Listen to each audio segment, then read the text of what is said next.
Alors, bonjour à tous et à toutes. Nous allons. Bonjour. Déjà, un petit mot. Merci, un grand merci aux facilitateurs d'avoir permis, nous permettre de pouvoir présenter ce talk. Et puis, on est aussi très contente de pouvoir passer ces derniers instants avant le week-end avec vous. Alors, pour commencer, je vais commencer par me présenter. Donc, je suis Elsa Thomas. J'ai un parcours assez classique côté RH. J'ai obtenu un master en 2013, relations sociales et négociations. Et ensuite, j'ai œuvré durant 5 années en écosystème startup, donc pour différents types de startup, particulièrement celles qu'on appelle early age, si je me trompe pas, donc les startups qui préparent leur première levée de fonds avec des enjeux plus ou moins importants en termes de recrutement. Et ensuite, j'ai eu le plaisir de rejoindre Binext en 2018 et de rencontrer Pauline par la même occasion. Et c'est via Binext que j'ai pu développer un mindset agile tout en occupant des fonctions RH. En 2019, j'en ai profité également pour rejoindre Pauline sur la partie Wake Up RH, donc qui est une marque qui appartient à Binext, où depuis je co-anime des meet-ups sur l'agilité et appliqué aux fonctions transverses. Alors bonjour à toutes et à tous, je suis ravie aussi, j'en profite pour me présenter rapidement. Donc, je suis Pauline Garric. Moi j'ai commencé par une maîtrise de lettres modernes parce que je voulais faire de la réinsertion de jeunes adultes et pendant un peu plus de 5 ans j'ai été assistante d'éducation en zone urbaine sensible. Chemin faisant, je me suis rendu compte que l'éducation nationale avait ses limites pour moi et j'ai souhaité rejoindre le privé. Et j'ai repris mes études en 2008 avec un master stratégie d'entreprise option RH en alternance que j'ai obtenu en 2009. Et 2009, c'est la crise. Je trouve pas de boulot en ressources humaines et comme j'aime pas me tourner les pouces, je fais une formation olfactive avec l'artisan parfumeur et je prends un poste de commercial chez eux. J'ai toujours les ressources humaines en tête et c'est en 2010 que je commence mon premier poste chez Octo Technologies, qui est un cabinet de conseil où je resterai donc 6 ans et demi sur différents postes RH. Et c'est en 2016 que je rejoins Binext, qui me laisse ma chance en tant que coach et avec qui je monte l'offre Wake Up RH avec Pablo Perno et Dragoș Dreptate. Alors, Wake Up RH, c'est quoi? Wake Up RH, en fait, c'est la rencontre de l'expertise RH et du mindset agile. Et ce qu'on propose aux entreprises, c'est donc d'adopter un mindset agile dans les fonctions transverses, où c'est un peu moins le cas, de communiquer et surtout de communiquer avec toutes les parties prenantes de l'organisation et de redonner du sens en livrant plus de valeur. L'idée de ce meet-up, parce que, alors si je ne me trompe pas, on assiste à une conférence sur la facilitation. L'idée de ce talk est née tout simplement suite au premier confinement. Donc, pour information, moi, je fais partie d'une équipe de 6 personnes et durant un an, donc de mars 2020 à mars 2021, et c'est pas encore fini, on a traversé différentes phases de tension. Manque de visibilité lié au contexte, perte, on va dire baisse, diminution de la motivation également, communication qui pouvait paraître aussi moins fluide, qui pouvait être aussi un peu plus rugueuse. Et en fait, ce qu'on vous propose aujourd'hui, c'est quasiment à date, une année plus tard, jour pour jour quasiment, c'est de vous partager notre retour d'expérience sur l'engagement collaborateur en faisant un parallèle avec le modèle de Tuckman. Donc, il faut, pour rappeler un petit peu, pour faire un petit peu de théorie avant de passer à la pratique, il existe énormément de théories sur la cohésion d'équipe et ces théories indiquent que la dynamique d'équipe va avoir un impact sur le dépassement de soi, le dépassement des individus qui composent cette équipe et également sur l'atteinte des objectifs. Et parmi toutes ces théories, il y en a une qui sort, qui à notre sens sort un peu plus du lot sur la productivité au travail. Donc, celle qui sort un peu plus du lot, bien évidemment, c'est la méthode Tuckman. Et nous, notre objectif, notre souhait, ce serait qu'à la fin de cette conférence, de ce talk, vous repartiez avec plusieurs éléments. Que vous soyez, que vous soyez capable de pouvoir différencier un groupe d'individus d'une équipe, d'un collectif, que vous puissiez aussi utiliser ce modèle Tuckman comme grille de lecture.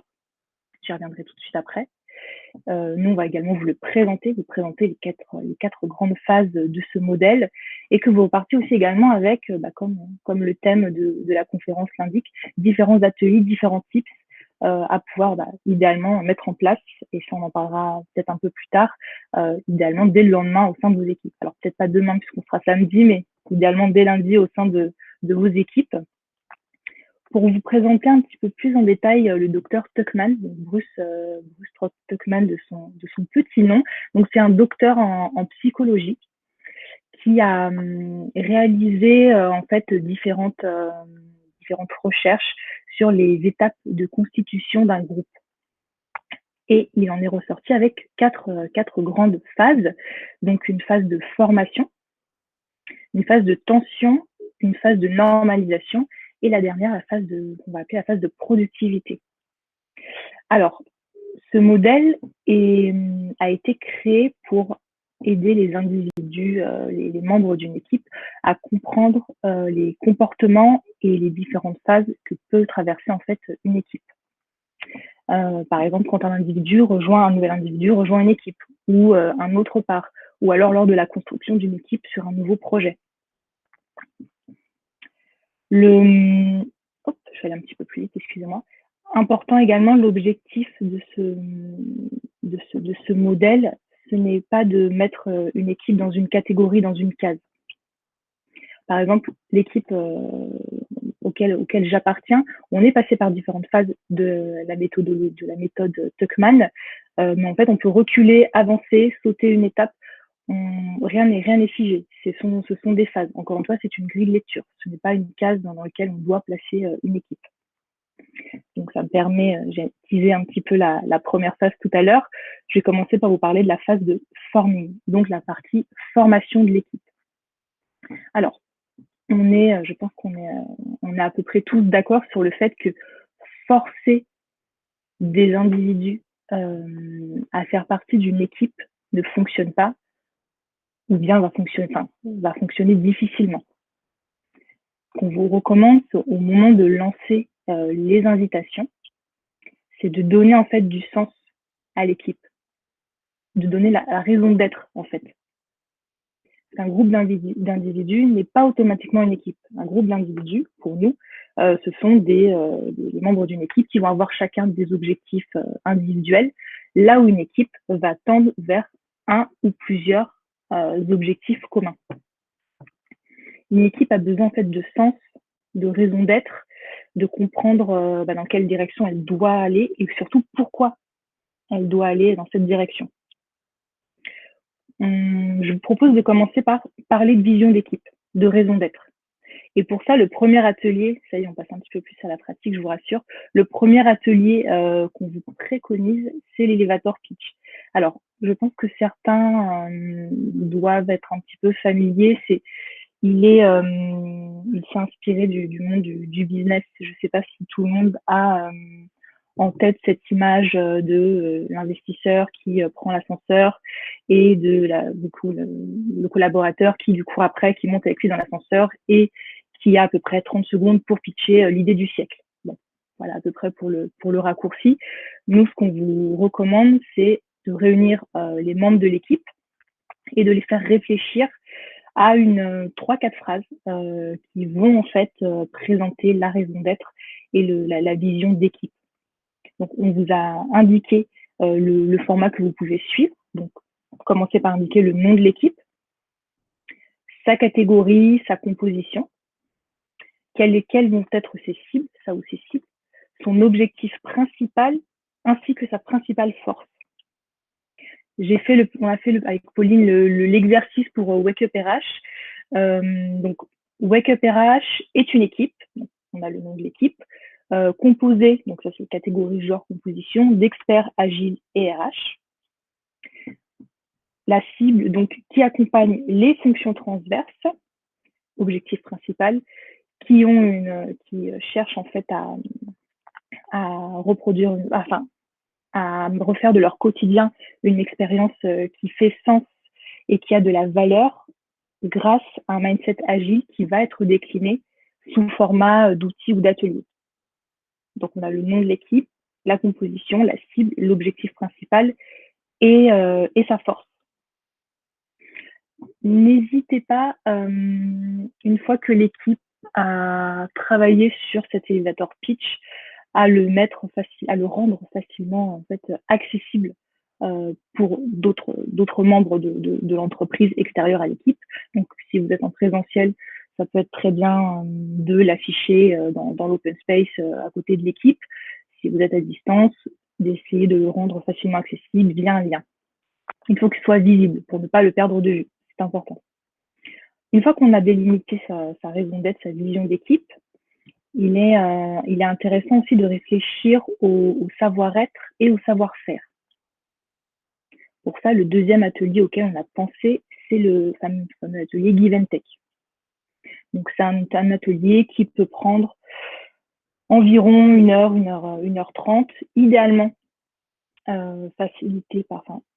fait avec un facilitateur externe au groupe, externe à l'équipe. En fait, c'est un format qui va permettre à chacun des membres de partager ses attentes, ses besoins aux autres membres de l'équipe et de pouvoir définir en fait son territoire. En termes de retour d'expérience, j'ai fait cet atelier Give and Take lorsque j'ai eu un binôme en fait. Dans mon équipe, auparavant, j'étais la seule RH. On a recruté une autre RH et on s'est donc réunis toutes les deux pour faire cet atelier Give and Take pour éviter de se marcher tout simplement sur les plates-bandes l'une de l'autre. Donc, on a fait cet exercice avec un facilitateur externe qui a été là pour nous rappeler le cadre. Et également, cet exercice nous a permis donc de désamorcer les tensions en utilisant tout simplement une matrice assez simple qui va être, dans un premier temps, indiquer quels vont être mes besoins. Donc, moi, Elsa, j'ai besoin de pouvoir compter sur ta rigueur, sur ta fiabilité dans les process.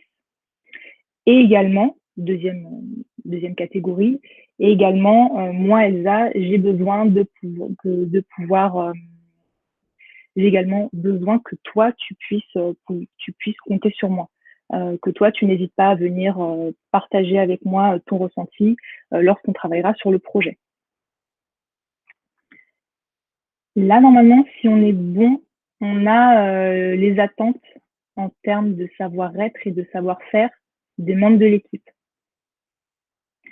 On peut rajouter un dernier atelier qui est le Delegation Board. Alors, le Delegation Board va en fait permettre de pouvoir aussi voir avec les membres de l'équipe à quel niveau de délégation appartient tel ou tel sujet, telle ou telle tâche. C'est important de clarifier aussi ce niveau de granularité. Donc là, pareil, vous pouvez l'organiser sur un atelier de 2 heures où chacun avec donc un tableau sous forme de matrice à 2 entrées où les membres de l'équipe vont pouvoir indiquer les différentes tâches, les différentes responsabilités de chacun. Nous l'avions utilisé il y a 1 an et demi, 2 ans. Nous étions historiquement une équipe à peu près d'une douzaine de personnes. L'équipe continue à grossir. On a décidé de la scinder en 3 petites équipes. Avant de faire cette décision, on s'est réunis tous ensemble avec des facilitateurs externes pour faire un delegation board. Alors, d'un point de vue très RH, on a traité des sujets de type, OK, donc c'est tel membre de l'équipe qui va faire les entretiens de recrutement, tel membre de l'équipe qui fera les proposition d'embauche, tel membre de l'équipe qui s'occupera de la partie plus juridique, ou administrative.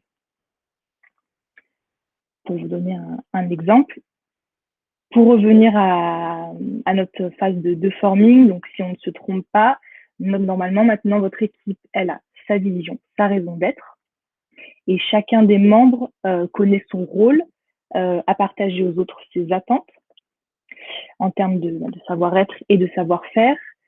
Donc normalement, en termes de phase de forming, on est bon. Petit warning que je me permets d'ajouter, chacun de ces 3 ateliers ne se substitue pas à l'autre.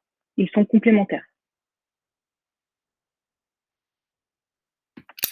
Alors, la phase de storming, c'est souvent la phase qui peut faire peur parce qu'on se dit « Ouh là là là là, c'est la phase détention dans l'équipe, catastrophe et tout peut s'écrouler ».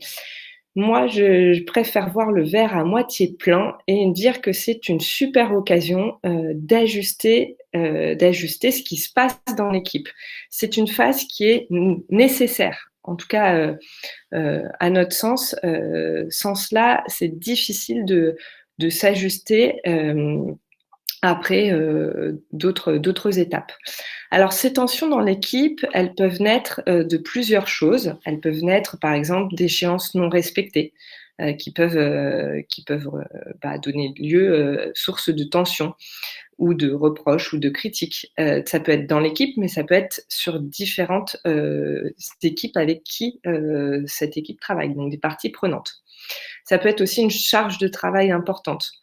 Ça peut être des moments où l'équipe est un peu dans le rush ou, je ne sais pas, sur une phase de livraison, par exemple.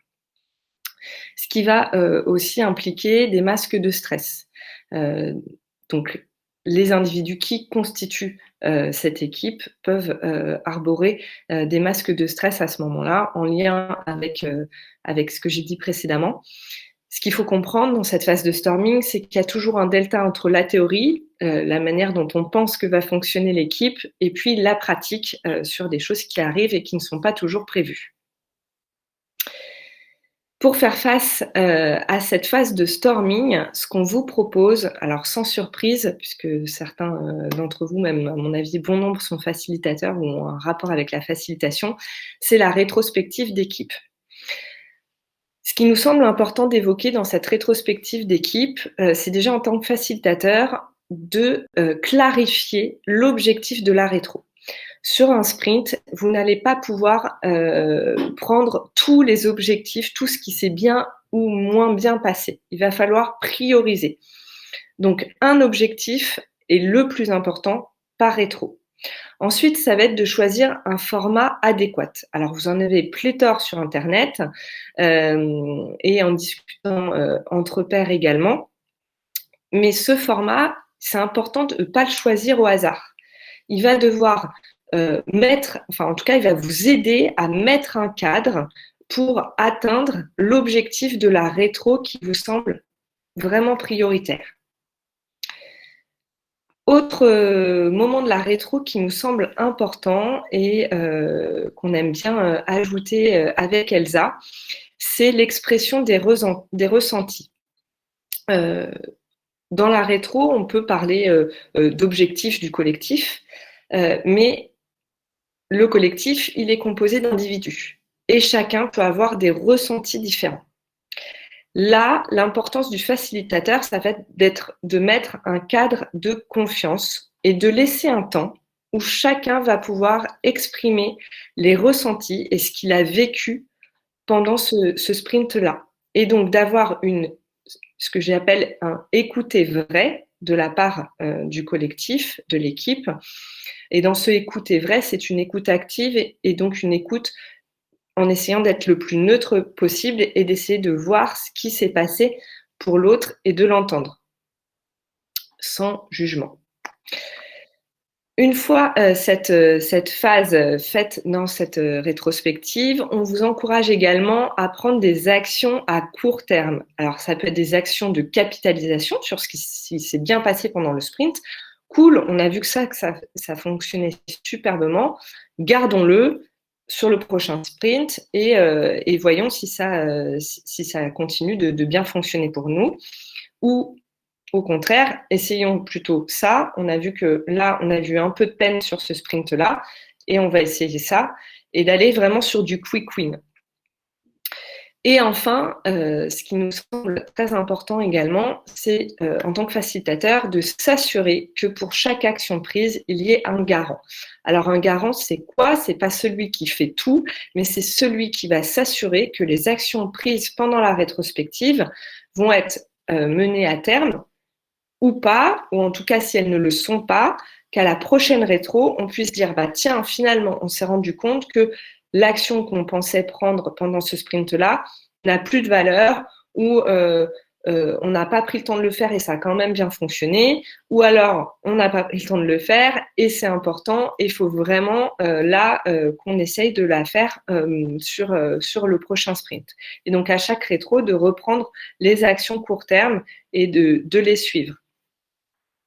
En petit Rex, ce qu'on vous conseille lors des rétrospectives d'équipe, c'est d'utiliser des outils de communication tels que la communication non violente et le feedback. Le feedback, pour cette boucle de feedback, elle va être essentielle et elle fait aussi partie de l'écoute active.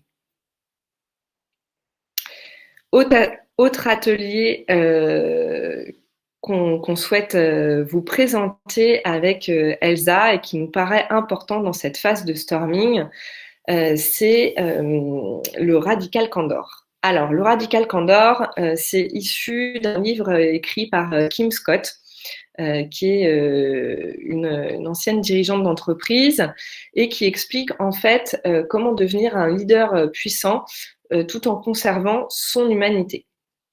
En gros, ce qu'elle raconte, c'est que la bienveillance ne doit pas empêcher de dire des choses en temps et en heure.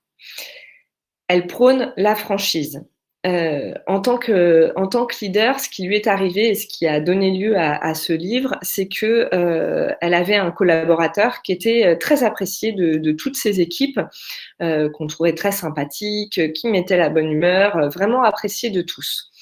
Sauf que d'un point de vue compétence et sur le rôle qu'il portait dans l'entreprise, bah, ça ne fonctionnait pas. Et elle a souvent retardé les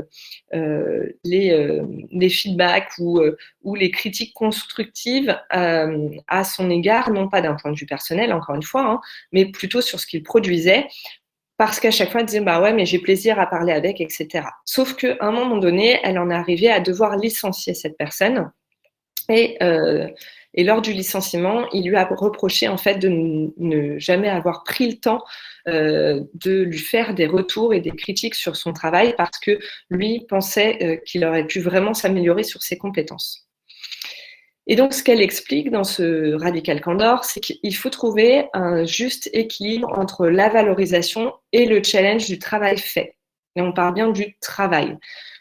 J'insiste là-dessus parce que souvent, ce qu'on observe en entreprise, c'est qu'il y a deux grands travers. Soit on ne va pas oser challenger quelqu'un parce qu'on a peur de blesser son interlocuteur, soit on va challenger quelqu'un sans parvenir à lui montrer qu'il nous importe aussi humainement.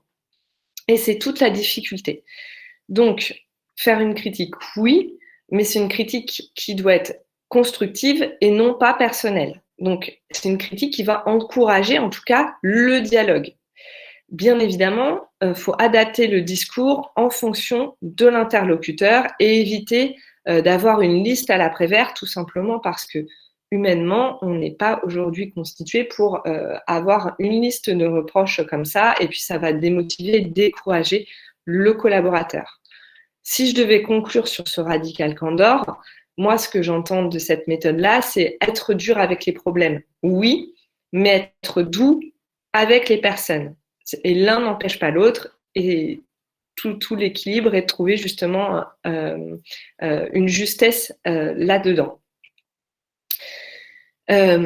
Encore un point que je voudrais ajouter sur le Radical Candor, c'est que c'est important je vous invite à vraiment penser que le travail ne définit pas qui on est dans notre globalité, d'où le dur avec les problèmes, d'où avec les personnes.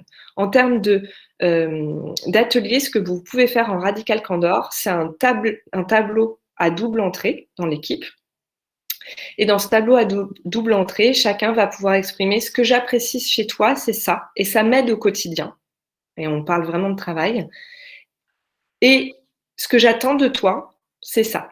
Et j'aimerais que tu aies, je sais pas, que tu sois plus stratégique ou que tu aies plus de rigueur dans l'appropriation du management visuel, par exemple. Enfin, un dernier atelier qui peut vous aider dans cette phase de storming où il peut y avoir des tensions et où il y a des abcès à crever, il faut savoir aussi se faire du bien en tant qu'individu. Et là, ce qu'on utilise régulièrement avec Elsa et puis en accompagnement des entreprises, c'est les cartes des forces. Alors, les cartes des forces, c'est quoi? C'est un outil de psychologie positive. Et ce carte des forces, alors là, encore une fois, c'est bien d'avoir un facilitateur externe, si possible, qui va vraiment mettre un cadre de confiance, d'empathie, ça c'est essentiel, parce que tour à tour, vous allez en silence proposer à chacun de choisir 4 cartes des forces principales de la personne en question et ensuite 4 cartes qui vont mettre en exergue les qualités perfectibles. Je vous donne un exemple. Imaginons que je suis donc avec Pablo, Dragos, Elsa et moi. On va faire ce petit atelier des cartes des forces. Et Elsa, Dragos et Pablo vont s'ajuster en silence sur les 4 cartes qu'ils pensent être comme moi mes forces principales. Une fois qu'ils se sont mis d'accord, ils vont pouvoir m'expliquer de manière très factuelle pourquoi ils ont choisi ces 4 cartes-là. Pourquoi c'est important de le faire en silence, cet ajustement? Parce que certaines personnes dans l'équipe peuvent être plus timides que d'autres et puis ça évite un brouhaha et ça permet vraiment de pouvoir que chacun puisse s'exprimer. Donc il faut juste bouger les cartes et une fois que tout le monde est d'accord, hop, on explique factuellement ce qui se passe.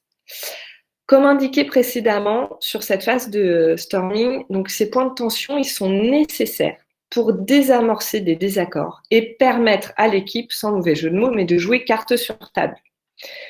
Donc, on vous parlait un peu plus haut de communication non violente et ça nous paraît essentiel, notamment dans ce type d'atelier, de vraiment poser ce cadre bienveillant et empathique. Ces passages de storming, dites-vous qu'ils sont passagers et qu'après la pluie vient toujours le soleil et c'est ce qui va vraiment permettre à l'équipe de s'ajuster et de répondre au mieux aux objectifs communs et de capitaliser sur les forces de chacun. Et effectivement, très bonne transition. Après la pluie vient toujours le soleil. Alors, comment est-ce que vous décelez en tant que membre de l'équipe que vous entrez en phase de storming ou que vous êtes en phase de storming? Eh bien, c'est quand votre groupe a défini son identité. Enfin, son identité qui est bien définie via le feedback qui a été fait. Votre équipe a sa vision, elle a donc elle sait pourquoi elle travaille, elle est sur un projet qui fait sens pour elle. Les individus se font confiance parce qu'ils ont eu l'occasion via les premiers ateliers de pouvoir définir leur périmètre et leurs attentes ainsi que leurs besoins. Pour pouvoir continuer sur cette lancée, on va appeler ça comme ça, pour pouvoir continuer sur cette bonne dynamique, il est important de continuer en fait ces différents rituels d'équipe qui vont permettre en fait de pouvoir continuer à se partager des informations et puis aussi bien vérifier tout simplement qu'on continue à partager cette même vision commune. On vous a listé quelques rituels qu'on a mis en application chez nous. Alors, il y a la daily, là où le daily d'ailleurs, qui est un point quotidien qu'on organise tous les matins, qui dure à peu près 15 minutes, où on va indiquer ce qu'on a fait la veille et puis également les points de blocage qu'on a pu rencontrer. On a également, au bout de toutes les 2 semaines, en fin d'itération, une rétrospective d'équipe, comme l'a très bien expliqué tout à l'heure Pauline, qui va nous permettre de nous pencher sur le sprint, sur les 2 semaines écoulées, et puis prendre des actions avec un garant par action, attention, c'est important, pour les 2 semaines suivantes. Et la weekly, alors ça c'est un autre rituel qu'on a également ajouté, qui a lieu en début de chaque semaine à la place de la daily et qui nous permet aussi de lancer la dynamique de la semaine, de lancer les différents rendez-vous qu'on va avoir, les différents candidats qu'on va rencontrer, les actions qui vont être mises en place.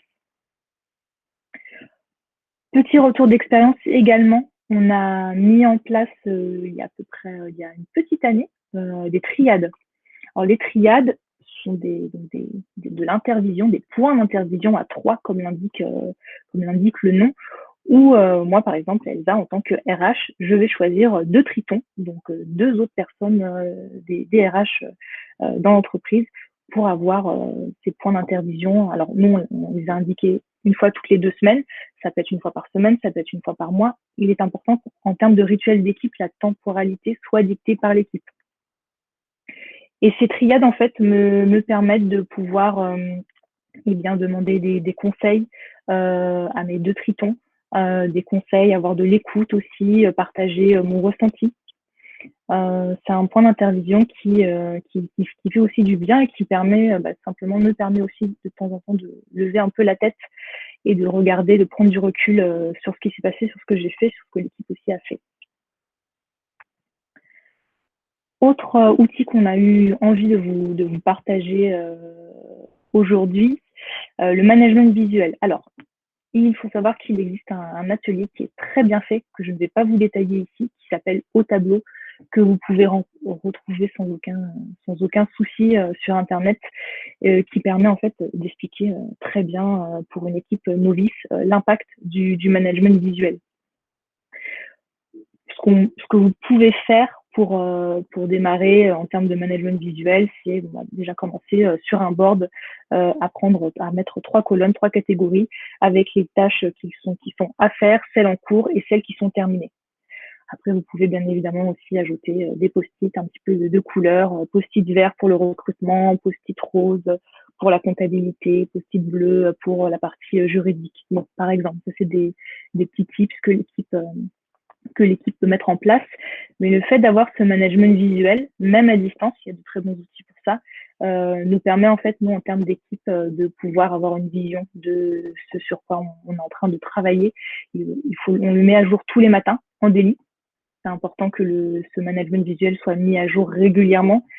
Sinon, s'il n'est pas mis à jour régulièrement, qu'il est laissé dans un coin, simplement, il va mourir et il va servir strictement à rien et il n'apportera aucune valeur ajoutée. Ça permet aussi à un autre membre, pas forcément de notre équipe, mais à un membre extérieur de l'équipe, de pouvoir avoir très simplement et assez rapidement une vision aussi d'ensemble de notre travail. Et bien évidemment, ce n'est pas quelque chose qui est figé. Vous pouvez vous laisser l'entière liberté de pouvoir le modifier à votre guise. Ça permet aussi, je me permets d'ajouter, dernier élément important et non des moindres, ça permet aussi de pouvoir se décharger de la charge mentale. Le fait de savoir que sur mon Kanban, sur mon management visuel, j'ai bien indiqué toutes mes tâches en cours, toutes les personnes que je rencontre lors des différents entretiens que je mène, ça me permet de me dire, OK, ça c'est fait, c'est inscrit quelque part, je ne vais pas perdre l'information, c'est mis à jour régulièrement, hop, j'ai ça en moins dans la tête. Et c'est pas plus mal, c'est une vraie valeur ajoutée, surtout avec le nombre de vidéos qu'on peut avoir à faire via le home office par exemple ou autre. Et dernière phase, je te relaisse la main Pauline pour la partie performing. Oui, alors la partie performing, j'étais en train de répondre au chat en même temps. Ah oui. Sur la partie performing, il faut savoir que c'est le moment un peu crucial où l'équipe est un peu sur ce rythme de croisière. L'équipe a commencé à trouver ses marques, à trouver ses repères, à la fois en termes de savoir-être, d'identité, et en termes de savoir-faire. C'est aussi une phase complexe parce que elle a trouvé ça, mais une équipe, bah, elle vit. Donc, il peut y avoir des entrées, il peut y avoir des sorties, il peut y avoir des évolutions de rôle, de poste. C'est pour ça que dans cette phase-là, pour continuer de performer, il faut rester vigilant. Alors, comment rester vigilant? Déjà, la boucle de feedback peut vraiment aider et avoir une transparence régulière sur chaque membre de l'équipe, comment il se sent, ce dont il a besoin. Donc vraiment, j'insiste, communication, communication, communication. Je pense que je ne le dirai jamais assez, mais majoritairement, les écueils qu'on peut trouver dans les équipes aujourd'hui sont souvent dus à des problèmes de communication. Donc vraiment, cette boucle de feedback peut aider. Ensuite, c'est de s'assurer que la connaissance de son périmètre est bien déjà connue pour chacun. Quand je parlais d'entrée et de sortie, forcément, dans cette vie d'équipe ou de changement de poste ou de rôle, ça va chahuter les territoires et les périmètres de chacun. Donc, c'est s'assurer lors de points réguliers, ça peut être aussi des points de rétrospective, hein, que tout le monde est bien en phase sur ses tâches, sur ce qu'il a à faire et jusqu'où il peut prendre des initiatives. Dans ces moments d'initiative, ça va être aussi de s'assurer qu'il y ait toujours cette autonomie suffisante ou en tout cas de faire en sorte qu'elle puisse grandir pour aller de plus en plus vers une auto-organisation de l'équipe et aller sur une amélioration continue. Et cette amélioration continue, si je reboucle avec ce que l'on s'est dit tout à l'heure, la rétrospective est un des ateliers qui va permettre ça, de faire un OK, qu'est-ce qui s'est passé pendant ce temps de travail, ce temps court qu'on a déterminé ensemble? Ça peut être 1 semaine, 2 semaines, 3 semaines, 1 mois, peu importe. Mais que s'est-il passé? Qu'est-ce qui a bien fonctionné? Qu'est-ce qui a moins bien fonctionné? Et c'est ça qui va permettre à chaque fois de pouvoir se remettre en question, mais aussi de capitaliser sur ce qui fonctionne bien. Et enfin, le dernier point qui me semble très important également, en plus de la communication, si je devais retenir 2 choses, c'est communication et rigueur. Dans rigueur, ça veut dire quoi? Ça veut dire, je m'assure que les rituels que l'on a, où on va, par exemple, les daily meetings, donc ces courtes réunions de 15 minutes tous les matins pour se dire les grands points de ce qui s'est passé hier ou de ce qui va se passer aujourd'hui et pour tenir au courant l'équipe, eh ben, ils sont importants. Et si on en saute un, c'est ce qui peut faire à un moment donné dégringoler le performing, la phase de performing de l'équipe. C'est la rigueur que vous allez mettre à tenir à jour votre management visuel. Ah, c'est pas grave, ce post-it, je le ferai dans 2 jours. Eh bien non, parce que peut-être que ce post-it, pour un des collaborateurs d'une équipe partie prenante ou de votre équipe, il va peut-être avoir une incidence sur son travail d'aujourd'hui. Et en fait, c'est toute cette rigueur, à la fois dans les rituels et à la fois dans la mise à jour d'outils et de data qui va vous permettre de garder ce rythme de croisière et de vous assurer que chacun se sente à la fois bien dans l'équipe en termes de savoir-être et à la fois bien dans ce qu'il a à faire, dans son rôle et dans ses compétences à développer et de pouvoir l'accompagner. Un petit outil qui peut vous être utile dans cette phase de performing, c'est donc comment piloter la performance grâce aux OKR. Alors, qu'est-ce que c'est les OKR? OKR, donc O pour objectif. Objectif, moi j'aime bien parler d'ambition. L'ambition, c'est quoi? C'est la direction qu'on va indiquer et vers laquelle l'équipe va souhaiter progresser. vers quoi on se dirige. Cet objectif, il va être en lien, bien évidemment, avec les objectifs stratégiques de l'organisation, de l'entreprise. On peut parler aussi d'étirement. Comment on fait pour aller un cran plus loin? Alors, quand je parle d'étirement, l'idée, c'est pas de se faire mal et pas de se faire un claquage parce que sinon, on va pas pouvoir aller courir dans une semaine, hein. Donc, ça va être vraiment de pouvoir avoir des ambitions, mais atteignables. Pour atteindre ces ambitions, on va avoir des KR, des Key Results. Ce sont les résultats accompagnés de métriques pour vérifier qu'on est bien dans la bonne trajectoire et qu'on ne va pas complètement à gauche, en arrière, à droite, peu importe. Donc, pour s'assurer qu'on va bien dans l'ambition qu'on a décidée dans l'équipe. Je vous donne un exemple. Imaginons, je suis dans une équipe de recrutement là, avec Elsa, Vina, Stéphanie, etc. Et les objectifs, on a des objectifs stratégiques de l'organisation, c'est d'avoir une croissance organique de X%. Donc pour ça, l'objectif qu'on va se fixer, nous, dans notre équipe, sur le semestre 1, ça va être, par exemple, d'accroître significativement la capacité de recrutement. Au moment où on se met d'accord sur cet objectif-là, cette ambition-là, il va falloir aussi se mettre d'accord sur ça veut dire quoi significativement. Est-ce que pour Elsa, ça veut dire exactement la même chose que pour Vina ou que pour moi ou que pour Stéphanie? Donc, chaque mot choisi pour déterminer, fixer vos objectifs est important. Petit conseil, lorsque vous fixez vos objectifs, mettez un adjectif ou un adverbe à côté d'un verbe d'action. Ça paraît tout bête, mais c'est ce qui va vous permettre de fixer des ambitions plus ou moins correctes. Pour ça, il va falloir trouver les KR, les Key Results, pour répondre à ces ambitions-là, ces objectifs-là.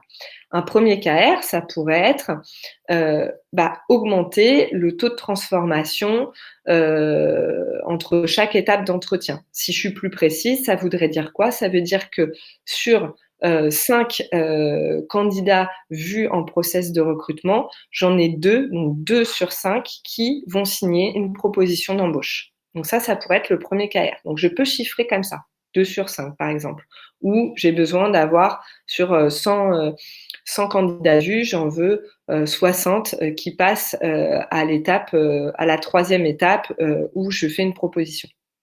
Deuxième manière de chiffrer un key result, ça pourrait être augmenter de 20% une cooptation qualifiée. Alors là, encore une fois, on va devoir s'aligner sur c'est quoi une cooptation qualifiée, mais on peut le chiffrer en pourcentage. Troisième étape sur le côté OKR. Alors, bien évidemment, la méthode est un peu plus complexe, mais on a peu de temps pour vous l'expliquer. Mais troisième étape, c'est de faire une rétrospective spéciale OKR. Dans cette rétrospective, vous allez reprendre les ambitions que vous êtes données sur le semestre 1, par exemple, et vérifier où vous en êtes dans ce que vous aviez préconisé. Pour ça, il va vous falloir de la data. Et cette data-là, c'est pour ça que je vous parlais de rigueur dans l'étape performance, parce que c'est cette rigueur-là qui va vous permettre d'avoir une data à jour et de bien calibrer où vous en êtes et comment accompagner les ambitions que vous vous êtes données. Donc, par exemple, côté recrutement, on va chiffrer les résultats attendus et fixer une boucle de rétro pour le suivi. Donc, une rétrospective spécifique sur les OKR qu'on s'est donnés. Ce qui fonctionne bien dans ces OKR-là, nous, on a mis en place une guilde. Alors, une guilde, c'est quoi? C'est toutes les 3 semaines, toutes les RH de la société se réunissent et vont faire un état des lieux sur la data avec des chiffres clés. Alors, ça peut être le chiffre clé de où en est le turnover, où est le taux de transformation entre l'étape 1 du recrutement et l'étape 2 du process de recrutement. Est-ce que mon filtre, il est assez grand ou au contraire, est-ce qu'il est trop fermé et que c'est pour ça que je n'arrive pas à recruter? Bref, toute cette data, elle va vous aider et vous indiquer vers où vous voulez aller et qu'est-ce qui est important pour répondre à ces ambitions. Dans ces guildes-là, ça va être aussi un autre point, ça va être le partage de bonnes pratiques et avoir de la transparence. Partage de bonnes pratiques, ça peut être, Elsa qui nous dit: «Bah tiens, là, j'ai partagé, mon agenda, à tous les collaborateurs que je suis, en leur disant qu'ils étaient pas obligés d'attendre, je ne sais pas, tous les, X mois notre rencontre et qu'ils pouvaient me solliciter avant et ils ont la main sur mon agenda et ah super, ça a fonctionné, bah ouais, comme ça j'ai pu désamorcer tel ou tel truc.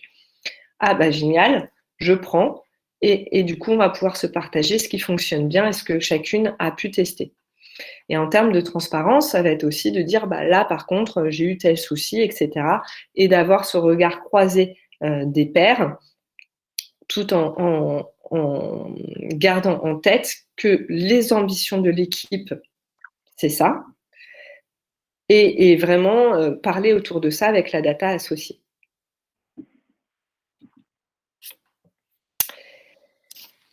Pour la conclusion, ce qu'on souhaitait vous partager avec Elsa, c'est que au final, savoir qui sont ou qui seront les membres d'une équipe, c'est pas la question la plus importante. Ce qu'on a trouvé avec Elsa, c'est des caractéristiques essentielles qui font que euh, comment on passe d'un groupe où chacun a des objectifs un peu individuels et il n'y a pas de sens commun, à une équipe où là, il y a une vie, une activité et un collectif qui vit, mais aussi des individus qui vivent ensemble. Il y a 4 choses qui nous semblent essentielles dans tout ce qu'on vous a partagé là et dans les différents ateliers. C'est un, s'assurer de la sécurité psychologique. Ça veut dire quoi s'assurer de la sécurité psychologique? Ça veut dire que des individus se sentent en sécurité et ont le pouvoir et la capacité à ce moment-là de prendre des risques appropriés. Je reboucle par exemple avec des OKR où on va pouvoir aller un peu plus loin dans nos ambitions et si on se plante sur un sprint, donc une phase courte de travail déterminée au préalable dans l'équipe, et ben c'est pas très grave. On aura appris de nos erreurs. Donc vraiment ce côté fun to fail quelque part. C'est ça la sécurité psychologique. C'est aussi mettre un cadre bienveillant et empathique où chacun va pouvoir s'exprimer, par exemple dans la rétro, sur ce qu'il a ressenti et vécu pendant la période de travail donnée. Un autre point qui nous semble essentiel, c'est la fiabilité. Donc tout ce côté à la fois humain, savoir qu'on peut compter les uns sur les autres pour fournir un travail de qualité en temps voulu. Et ce travail de qualité, eh ben, il s'apparente principalement avec la rigueur et le suivi côté data. La clarté. La clarté, ça nous semble aussi essentiel. La clarté de quoi? Mais la clarté des objectifs collectifs, ça peut être aussi la clarté des objectifs individuels, et surtout la clarté dans les rôles et les responsabilités de chacun. Donc ça reboucle avec à la fois le give and take qu'on a pu voir, ou le delegation board, ou encore d'autres outils ou d'autres ateliers. Et enfin, le sens. Je vais me permettre je vois qu'on a un tout petit peu de temps, donc je me permets une analogie. Je ne sais pas, certains la connaissent peut-être, l'analogie avec les 3 tailleurs de pierre. Le sens, c'est exactement ça. Je vous la raconte très, très brièvement. C'est quelqu'un qui va à la rencontre de 3 tailleurs de pierre. Il demande au premier: que fais-tu? Le premier lui répond: bah, je taille des pierres et je m'ennuie en fait. J'en ai marre. Je taille des pierres toute la journée. Et vraiment, ça se lit sur son visage. Il taille des pierres, mais c'est chiant, quoi. Puis il va à la rencontre d'un deuxième tailleur de pierre qui fait un peu moins l'amour, mais qui n'a pas l'air très heureux quand même. Et il lui demande: mais et toi, qu'est-ce que tu fais? Mais je taille des pierres pour nourrir ma famille. Ok. Donc, bah voilà, je taille des pierres uniquement pour ça. Voilà. Et puis, il va avoir le troisième tailleur de pierre qui, lui, a l'air d'avoir un visage plutôt épanoui et serein. Et il lui demande: et toi, qu'est-ce que tu fais?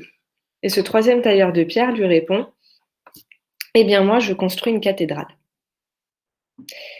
Et c'est toute l'ambition et l'intérêt de redonner du sens pour des personnes qui travaillent sur un sujet qui leur tient à cœur et qui est important avec un sens plus large et qui va donner un engouement et permettre d'avoir un cercle vertueux qui fait qu'on est dans un sens commun et donc dans une équipe. Et on va s'arrêter là et pouvoir vous laisser le champ libre pour les questions-réponses, en espérant que ce talk vous ait plu. Alors, je vais... Alors, il y a des petites questions. Alors, j'ai certainement raté pas mal de questions. Alors, au tableau, je vous l'ai mis. Vous pouvez le trouver sur pas mal de blogs agiles et c'est un atelier qui permet de construire en fait un management visuel en priorisant les tâches.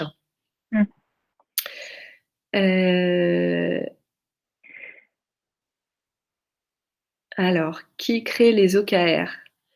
Est-ce que dans votre exemple, une co-création? Alors oui, les OKR se créent en équipe. Oui. Effectivement, j'ai peut-être pas été claire là-dessus. Les OKR sont bien définis collectivement par l'équipe. Les guildes, les guildes, d'accord. Les guildes réajustent les ambitions. Alors, une matrice pour le Delegation Board, oui. Alors, pareil, vous tapez Delegation Board, vous allez en trouver. Donc, c'est issu du Management 3.0 pour ceux qui ne connaissent pas. Et c'est un outil qui va permettre entre 1 et 7 de montrer le niveau de délégation, sachant que le niveau 5, c'est la bascule en général, où c'est l'équipe qui s'auto-organise et qui va choisir et qui fera un compte-rendu ou non au manager. Et de 1 à 5, c'est plutôt le manager qui décide. Mais c'est intéressant pour rebalancer les rôles et responsabilités de chacun et quel niveau de granularité on a sur chaque tâche.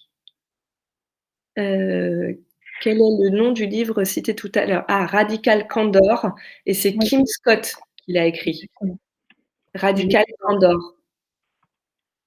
Kim Scott.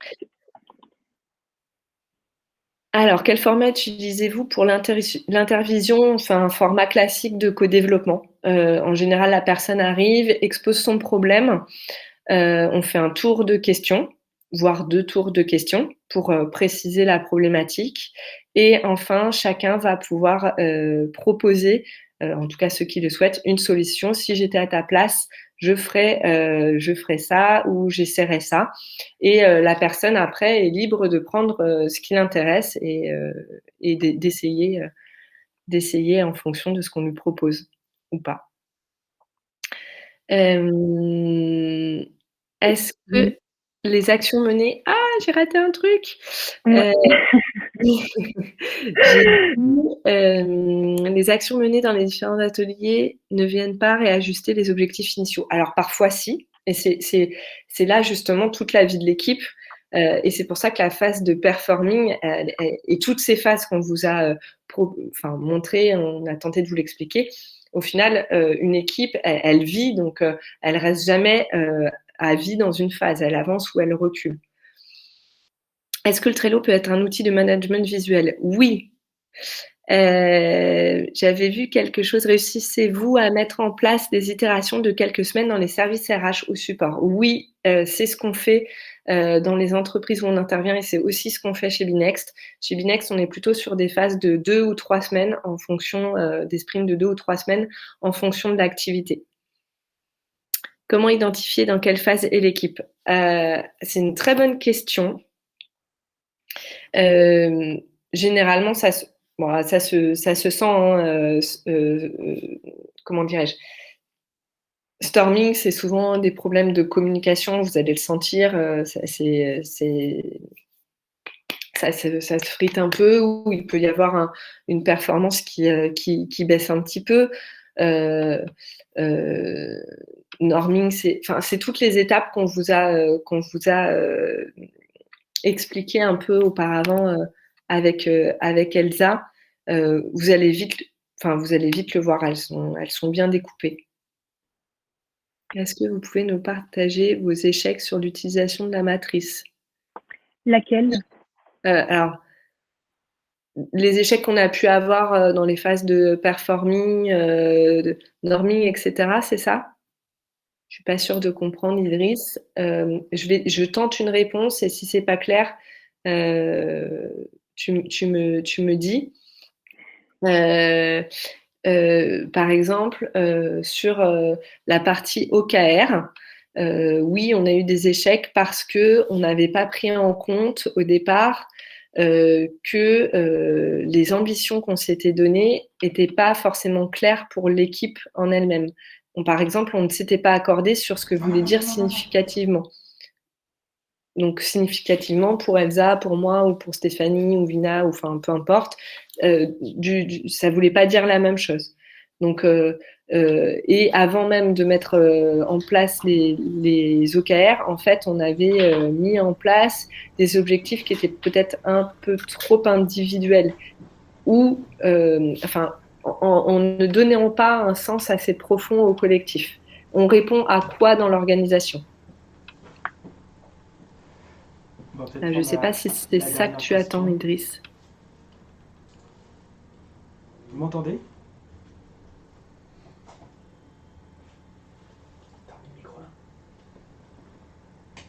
Est-ce que vous m'entendez? Si, Alors, je vois. Oui. Oui. Ah oui, très bien. Voilà, juste pour vous dire qu'on va bientôt se diriger vers la fin. Donc peut-être prendre une dernière question. Alors, il y avait une dernière question, je crois, sur en général, combien de temps mettez-vous en place toutes les phases et les arrêtez-vous? Alors là, il n'y a pas de règle. J'ai envie de dire qu'il n'y a pas de règle et que ça va dépendre de l'équipe et de la vie de l'équipe. Il y a un problème de micro? Il y a un problème de micro? Non, non, j'entends. J'ai cru voir, on n'entend pas, donc je sais pas s'il y a un problème de micro de notre côté ou. Est-ce qu'on entend tout le monde, c'est-à-dire aussi bien moi que Pauline ou Elsa? Non, apparemment on entend, bon ça va. Ok, très bien. Ah, d'accord. C'est avec le facilitateur le problème de micro. Ouais, on a des petits soucis là, qui vont être réglés pendant la pause. Du coup, il reste 2 minutes. Une dernière question, allez. S'il y en a une, si vous voulez. Il y en a une.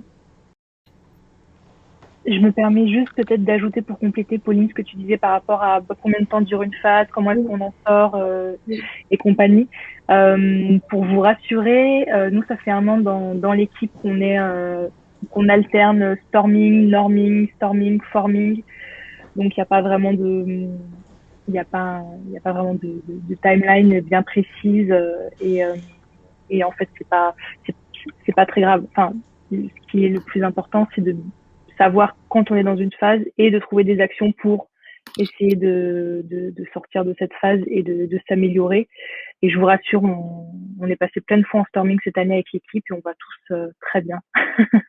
On le vit bien. Et je me permets très rapidement, Mathieu, oui, agilité et RH, ça fonctionne et ça fonctionne. Très bien. Merci beaucoup Pauline et Elsa, c'était super intéressant, c'est une super conférence. Merci beaucoup.